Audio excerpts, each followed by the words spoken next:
Listen to a lecture in a world history class. Today I'd like to talk about one of the amazing relics in the world.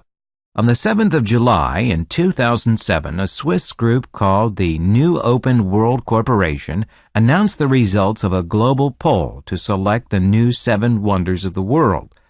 Unlike the old 7 wonders, these are places that exist today, so people can actually visit and admire them. Over 100 million votes were counted worldwide to choose the new 7 wonders. Included in this list was Machu Picchu. Machu Picchu is an ancient ruin from the Inca Empire in Peru. It was built around 1450 at the height of the empire. It lies 2,430 meters above sea level between 2 mountain peaks, Machu Picchu meaning Old Mountain and Huayna Picchu meaning New Mountain. Because of its high location, it is often called the City in the Clouds. What is amazing about this ruin is that it had been so well preserved when it was first discovered. After the Inca Empire was conquered by Spain, most other sites were destroyed. But since Machu Picchu lay hidden by nature, it was overlooked by the Spanish conquerors. In fact, it was forgotten by most of the world until an American explorer named Hiram Bingham rediscovered it in 1911. He wrote a book about it called The Lost City of the Incas. As Machu Picchu was described when it became a World Heritage Site in 1983, it is an absolute masterpiece of architecture and a unique testimony to the Inca civilization. Since its true beauty, Machu Picchu has become the best tourist attraction and a major revenue source for Peru. However, it is in danger of becoming a victim of its own popularity. A growing number of visitors have caused damage to the ruin. Listen again to part of the lecture, then answer the question. As Machu Picchu was described when it became a World Heritage Site in 1983, it is an absolute masterpiece of architecture and a unique testimony to the Inca civilization. Since its true beauty, Machu Picchu has become the best tourist attraction and a major revenue source for Peru. However, it is in danger of becoming a victim of its own popularity. A growing number of visitors have caused damage to the ruin. What is the teacher's attitude toward Machu Picchu?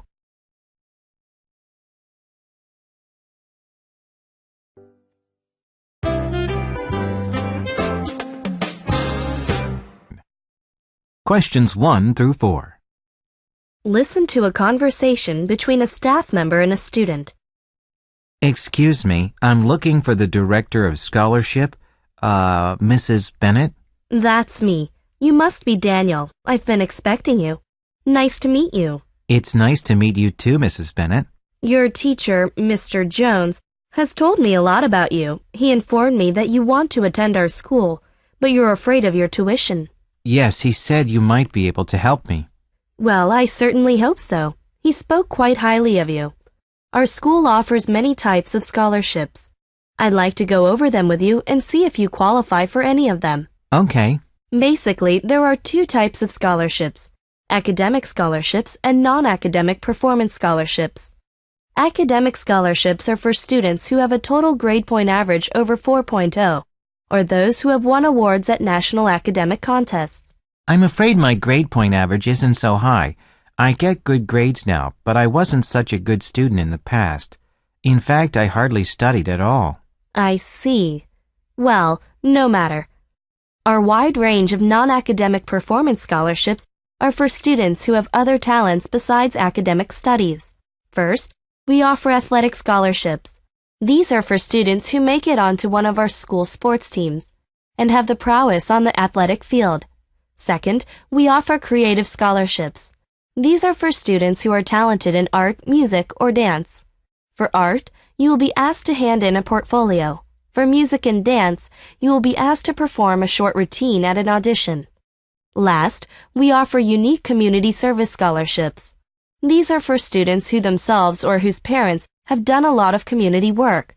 So, do you think you might qualify for any of these scholarships? I don't know if this is acceptable, but I've placed first in several b-boy contests. Really? You have?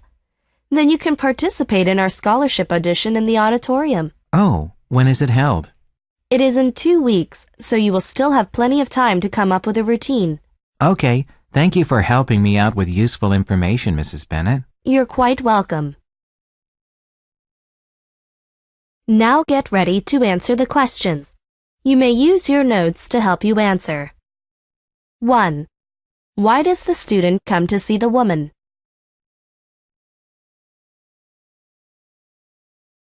2. How does the woman introduce the scholarships?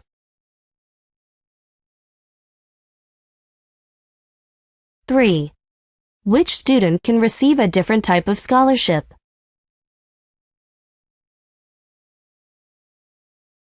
4. Listen again to part of the conversation, then answer the question. So, do you think you might qualify for any of these scholarships? I don't know if this is acceptable, but I've placed first in several b-boy contests. Really? You have? Why does the woman say this? Really? You have?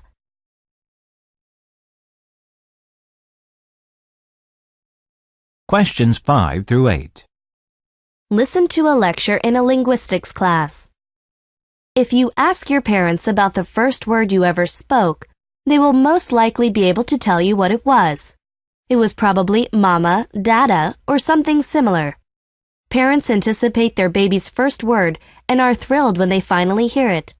Some babies start talking earlier than others, but they all pass through the same stages. Let's take a closer look at each stage. The first stage is between 0 to 4 months. At this stage, all that babies can do is cry, burp, or make some other sound to show their condition. They do not know how to express themselves. So, babies cry when they are wet, hungry, or sleepy. It's up to the parents to figure out what the babies need. The second stage is between 4 to 6 months. This is often called the babbling stage. Babies absorb the words spoken around them and try to mimic the sounds. They learn to coordinate their jaws, lips, and tongue appropriately. They notice that different babbling sounds elicit a certain response from their parents. Thus, they learn to use these sounds to express their wants and needs. The third stage is between 9 to 12 months. This is when baby's babbling becomes melodic, similar to the adult speech. Baby's noise, like da-da-da, may sound simple to the adult ear, but it involves a complex process for babies. It shows that babies are learning to combine consonant and vowel sounds. Although babies aren't speaking words yet, they are already beginning to understand the meanings of separate words at this stage. The fourth stage is between 14 to 20 months. This is when babies take all that they have acquired so far and magically produce their first word. Babies often omit initial or final consonant sounds. So, instead of saying book, they will say boo. Babies at this stage produce what are called holophrastic utterances.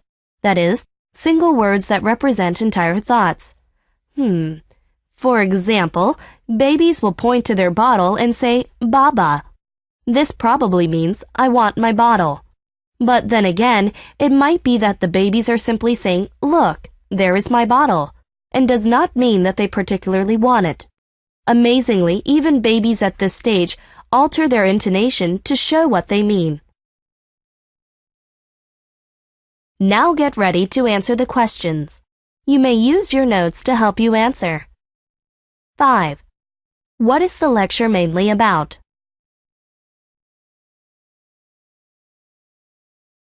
6. How does the teacher talk about the ways babies learn to speak?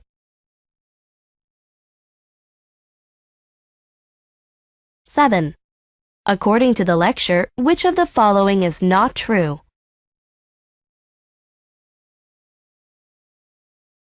8. What can be an example of a holophrastic utterance?